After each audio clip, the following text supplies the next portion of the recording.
Hey guys, this is Mel, and I'm back to talk about Legends of Tomorrow, episode 413, titled Egg MacGuffin, which premiered Monday, April 29, 2019 on the CW. I'm recording roughly an hour and a half since the episode aired, since Arrow aired right afterwards. So huge spoiler alert. If you haven't seen the episode already, please go do so first, then come back and see what I have to say about the episode. My other videos are up on screen, so take a moment to remind yourselves of those. I'm going to try to do this in 10 minutes, so let's start the clock and let's begin with what happened in this episode. So timeline-wise, I believe it's been a few days since the events of 412. I definitely don't think it's been too long since the episode is the first time Ray experiences that he's being possessed. I don't think so long would have happened before this moment. But yeah. It's definitely not the day after, for sure, because of something Sarah said. But anyways, episode reminder, I'm just going to go with the title itself. Egg MacGuffin has me thinking the golden egg, that was part of the episode. So I'll get right into that in a moment in the storylines. But the villain, I would say, the most pressing one you really have to be concerned with is with Neuron. That's it. So there's that. But the episode storylines for this one, I picked up on 3 different ones. First one being the double deal with Neuron. Second, dealing the case in New York City of 1933. And the fourth one being Rebecca Silver's public debut. Okay, so with the first storyline with the double deal with Neuron, we find out that Ray is struggling with the potential of Neuron taking full possession over him. And we find out that if Ray kills someone he loves, then his soul belongs to Neuron. So Ray is trying to do everything he can to stop that from happening. But it comes down to it when Ray agrees to be a willing host to Neuron if he spares Nate's life and promises not to hurt him. So Neuron accepts this, and he does keep his promise about sparing Nathan. So there's that. But also, now that he's in possession of Ray's body, Neuron kind of gets Gary's loyalty as well by giving him back his nipple that the unicorn bit off. So there's that. I'll have a question about that later. Second storyline, dealing with the New York case in 1933, deals with the golden egg specifically, which is actually a dragon egg. So there's that. I was expecting a golden goose, right? But Sarah tasks Nathan and Zari with this mission.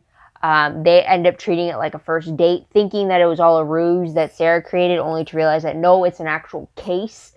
So there's that. So they do get the egg with a lot of mishaps.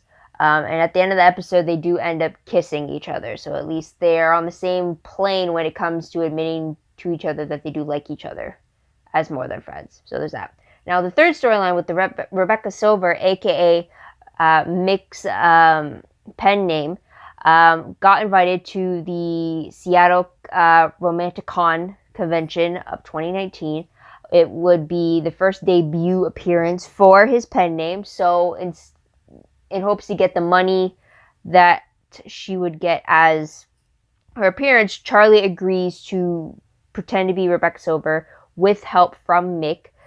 But because Mona attends the convention, she calls Charlie a fraud, which forces Mick to expose himself as the real Rebecca. So there's that. Last moments of the episode show Gideon telling Nate and Zari that the golden egg is a dragon egg. So there's that. I'm just expecting it to crack now and have like a Harry Potter moment from the Sorcerer's Stone when Hagrid had the dragon egg and stuff. I'm expecting that to happen, like, for sure. But anyways, I'm moving on to tidbits very quickly. We do see a bit of the book club between Ava, Mona, and Nora, and Sarah is invited to this book club. Her part of the episode pretty much is her trying to find time or motivation or even the attention to read the book for the book club because she wants to do something that Ava has interest in, only to realize or to find out from Ava that she doesn't really read the books. She just sits there and uses it as her me time as she drinks wine while letting Mona just talk constantly about the book. So there's that. We do also, even though book club includes Nora, they do have her trying to include her, even though she is comatose, and that is until Constantine returns closer to the end of the episode with a way to wake her up. And when she does wake up, she informs him that Neuron is possessing Ray, which leads to Constantine's little showdown with Neuron possessing Ray in the Wave Rider. So there's that. Also, at the end of the episode, we do see Ava recruiting Nora as a Time Bureau agent to help them stop Neuron, another demon that she'd have to go up against. So there's that. So moving on to the most shocking moment of the episode, I will have to say the fact that Neuron got his hands on both Ray and Gary. I'm assuming he got his hands on Gary, but I'll get to that in a moment. But I was expecting it to be a little bit more of a journey, I guess. I don't know why I'm surprised, but I guess it's just a shocker to see like Ray be this happy-go-lucky character and now having him possessed by Neuron, this dark character. It's just like a complete 180 for him. So it'll be interesting to see how that will be portrayed. But moving on to top 3 favorite moments. The first one has to be Mick's speech when he reveals himself as Rebecca Silver. It's very interesting to see what words he picks to win the people over, to have them, because he kind of reveals it he kind of exposes himself in a way that would make it seem like this is why he is the real one. So I don't know how to explain it. It's just, I felt it was a great moment for Mick to have him make that connection and to have him expose himself to all these fans, and to actually see that side of him where he does care what people think about Rebecca Silver, the persona he's put out, the fact that he writes back to his fan mail was just like, that's amazing. So I love that side of Mick. That's like a fun side that I'm liking, that we get to see more focus on as well. So there's that. Another favorite I did have for the episode is when Ava initiates Nora into the Time Bureau and she tells her that she now trusts her, type of thing, and thankfully Nora accepts. But it was just, I think like it's a great milestone for Nora. She's come such a long way, and it's just like, it's great to see her be a part of the team now instead of her being the criminal. It kind of parallels what's happening on Arrow, with how the Green Arrow was going against the law, and then he got deputized to be a part of the law to do what it is that his skill set could do, and Nora is kind of going in that same direction as well. So there's that. And another favorite I have is just Gary itself. I love him and his quirks and all of it. So he's a favorite. But then I also have to say that even though he's my favorite character, I just felt so bad when he has all these distressing epiphanies about how he's realizing that no one loves him, or how like he's the butt of every joke, and like how he's talked down upon. And then to have all those flashbacks of those moments to remind him of like everyone just uses him. I just felt so bad for Gary, and that should be a peeve for mine, but I'm putting it as a favorite because I love Gary, and I really wish that he doesn't have those memories and he doesn't feel like he's being used. So I don't know what him teaming up with Neuron could mean, though, but I can understand why, so I'm not going to blame Gary. It's just like, you should really be aware of how you treat all people, right? So there's that. But moving into top 3 peeve moments, the only peeve I truly had was the storyline with Nate and Zari, specifically them believing that Sarah orchestrated the mission to 1933 to retrieve the golden egg. The fact that they believed that she would orchestrate all that just for them to have the perfect first date, I mean, that's pretty idiotic, because then you have to question, or I'm saying it's idiotic, because then why would they think she would put the timeline at risk just so that they could have a bigger chance to hook up on a mission, just to push their feelings towards each other? No, if she just wanted them to hook up and kind of establish themselves as liking each other, then she could have just locked them in a closet on the Wave Rider and forced them into close contact with each other to get them to admit their feelings to each other. She didn't have to risk the timeline and fabricate this fake mission for them to do that. No. So it really irritated me that they would believe that she went through all that trouble with all that risk just so that they could kiss and admit that they have feelings. Like, no. Think the larger picture here. No. If anything, I would just have locked you on the ship if that's the case. So that was just a peeve there, just because it's just like, I don't see it. And I really don't. I'm sick and tired.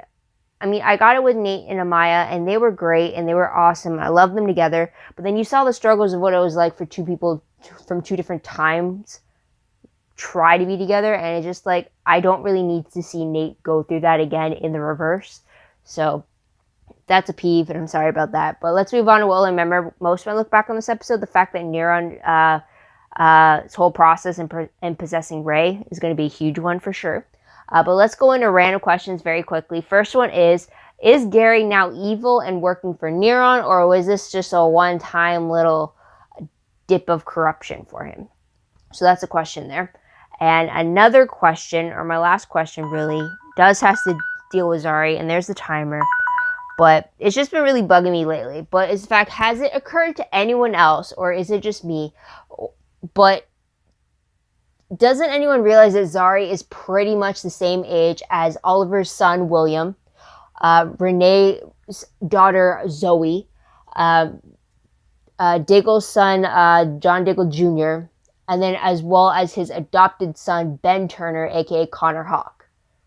All of them who are still kids in the present day, because as we know, as of episode 401 of Legends, Zari was born a few years before 2008. So if anything, she's either a toddler or a child at this present day in time, because Zari, the adult Zari, is from 2042. So with that said, that makes her older than Mia Smoke, which is supposed to be born between season 7 and season 8 of Arrow in the present day, because she's an adult in 2040. And then that also makes her older than Nora West Allen, Barry's daughter, because she's not even conceived yet, and she's coming from the year 2049. So there's that. Plus, you also have to remember that Nora Dark, the adult version of her, is from the year 2039. So that was confirmed in episode 313 of Legends, which also means she's, 15 at this point in the timeline, which is another issue with Ray trying to get together with her. So it's just like, with the whole time travel and characters coming back from the past, or us seeing characters from the future, that's what I mean. Having characters from the future go to the past, or having characters from the future be showcased this year in particular, especially with Arrow Season 7 and Flash Season 5. I'm just wondering if anyone has realized that Zari is one of those characters, essentially. I mean, she is in that age range, and yet it just doesn't even realize for the Legends team, because, for me, it just, that's one of the reasons why I don't want her and Nathan together, just because, I already had to deal with Nathan having to deal with Amaya having to go back in her time, and then Zari, the fact that she's from the future, she's risking a lot of things, or messing up. I have no idea. If you watch any of my videos of the Arrowverse, you'll know how friggin' confused I can get when it comes to time travel talk, and how very annoyed I could get by it.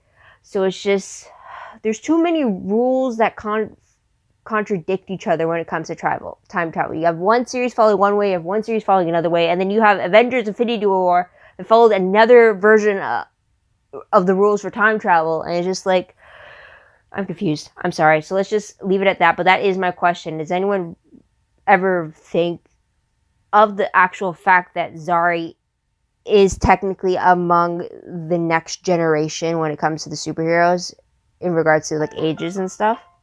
Same with Nora, technically. Nora Dark, that is.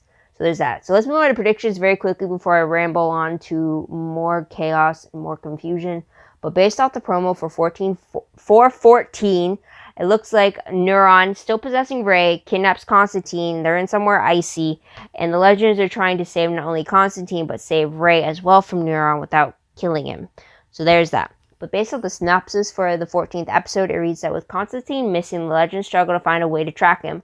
When Sarah hesitates to make a tough call, Mick steps up, which creates a wedge in the team. Meanwhile, Ava gives Gary the responsibility of handling the Bureau performance reviews for all the agents. So that right there has me thinking that Gary is not evil and working with Neuron. Or he could be undercover working with Neuron just so that he has a foot in the Time Bureau and no one knows about it, because they only know that Ray is being possessed by Neuron, right? I'm thinking of more like a Supergirl with Eve Tessmacher secretly working for Lex type of thing, and her doing her business that way. Sorry if that was a spoiler. But yeah, that is pretty much it, guys. But what do you guys think of this episode? What do you guys like about it? What do you think will happen next? Let me know in the comments down below. Love to hear your thoughts, theories, and predictions about all of that. Also, don't forget to like this video, subscribe to my channel, and check out my other videos if you haven't done so already. If you want, check out my Tumblr page. The link for that is down below.